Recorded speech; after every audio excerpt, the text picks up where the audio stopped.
با عرض سلام خدمت تمام دوستان و علاقمندان به آشپزی. امروز میخوام طرز تهیه جوجه چینی به یه سبک سیاق راحت و آسون رو بهتون یاد بدم که نه به ماشعیر احتیاج داره نه به آب سودا. مواد لازم این جوجه چینی یک مقدار ادویه هایی هست که تو کپشن حتما براتون نوشته میشه: آبیشن، زنجبیل، تخم گیشنیز، پودر سیر، وانیل، بیکینگ پودر، ماست، تخم مرغ، پاپریکا و نمک و آرده و شیر و ماست. ابتدا سینه مرغ که از قبل استخونش گرفته شده به قطعات کوچیک تبدیل میشه.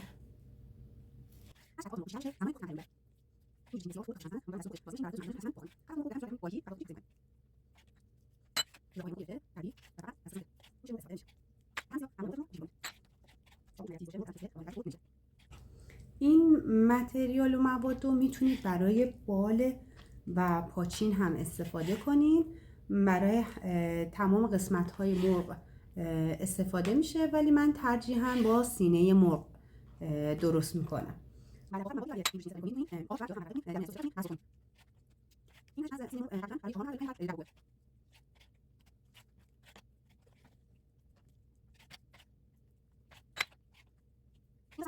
ها خورد شدن و آماده هم زدن مواد شدن. حالا اینجا مرغ خورد شده داریم. از پودر سیر یک قاشق غذاخوری سرپر استفاده میشه.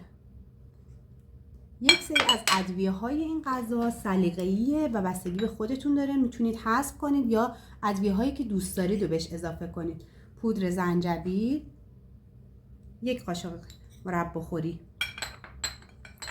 پودر گیشنیز آسیاب شده یک قاشق غذاخوری، نمک به مقدار لازم، پودر پاپریکا و پودر فلفل سیاه به مقدار لازم،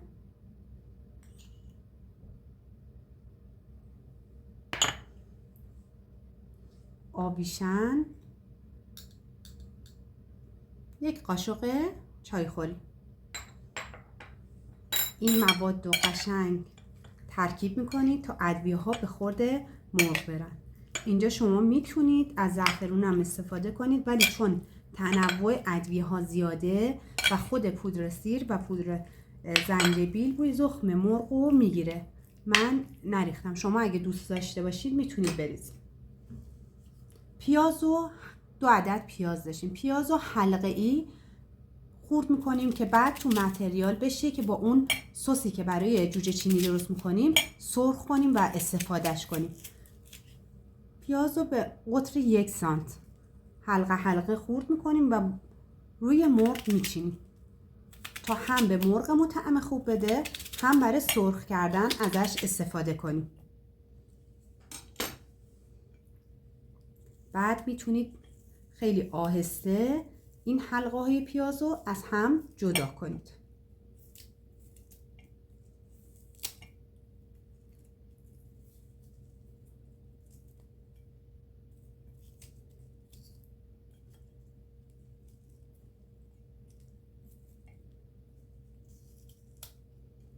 میتونید به همین شکل به مدت نیم ساعت تا 1 ساعت داخل یخچال قرار بدین تا تمام ادویه ها به خورده مرغمون بره. ما 1.5 لیوان آرد احتیاج داشتیم، 3/4 لیوان شیر و 1 تخم مرغ و 1 قاشق ماست. شیر رو داخل ظرف می‌ریزیم. تخم مرغ شیر اضافه می‌کنیم. 1 قاشق ماست داشتیم. 1 قاشق ماست رو داخل ظرف می‌ریزیم. تمام اون ادویه‌هایی که استفاده کردیم برای مزه‌دار کردن مرینه کردن مرغ، حالا می‌تونیم از همون که هم تو این داخل سس بریزیم که دیگه طعم واقعی جوجه چینی رو بگیره. مقداری نمک داشتیم، فلفل پاپریکا و فلفل سیاه، پودر سیر، پودر زنجبیل مقدار کمی، وانیل داشتیم برای گرفتن بوی بعد تخم مرغ و بیکینگ پودر داشتیم که برای پخت کردن جوجه چینیمون خیلی مناسبه. و کمی هم تخم گیشنیز. آبیشن کمی. از همه استفاده شد. حالا اینجا وقت اضافه کردن آرده. همین تخم مرغ رو هم می‌زنیم. حالا شروع کنید به ریختن آرد و بیکینگ پودر. آهسته اضافه کنید که میزان غلظت مواد دستتون بیاد. این جوجه چینی همونطور که گفتم به ماشعیر و آب گازدار اصلا احتیاج نداره و بسیار طعم خوب و عالی به شما میده. غلظت موادتون باید دقیقاً همین شکلی باشه. حالا مرغ و پیازهایی که گذاشته بودیم طعمدارشه رو به این مواد اضافه میکنیم.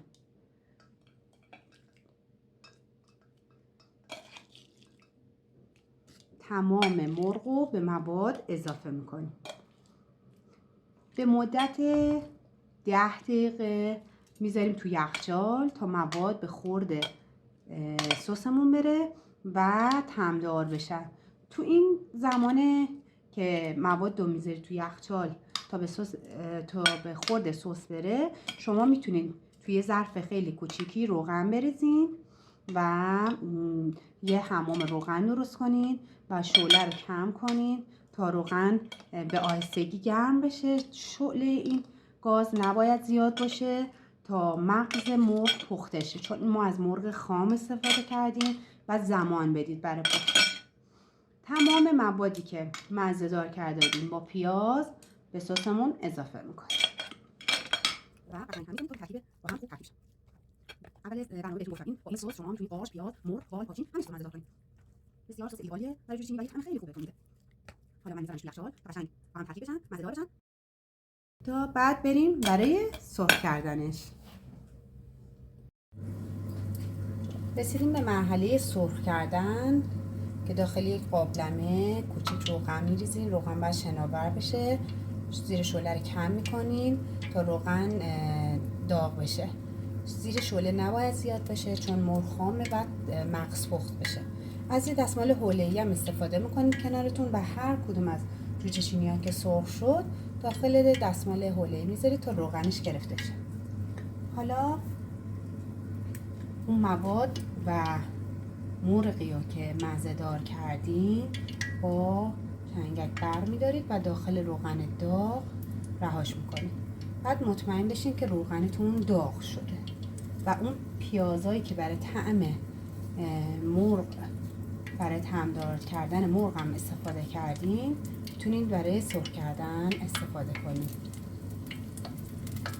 و همین تدریج شما مرغ رو سرخ میکنید تا جایی که قابلمه جا داشته باشه از جوجه هاتون برای سرخ کردنش استفاده میکنید.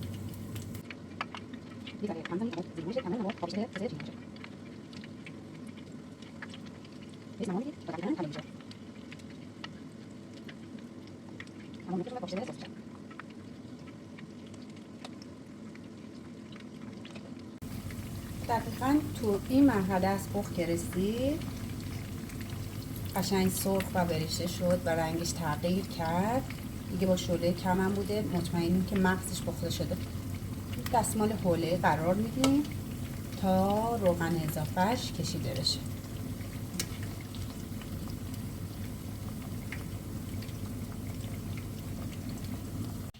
اینم نتیجه کار ما شد.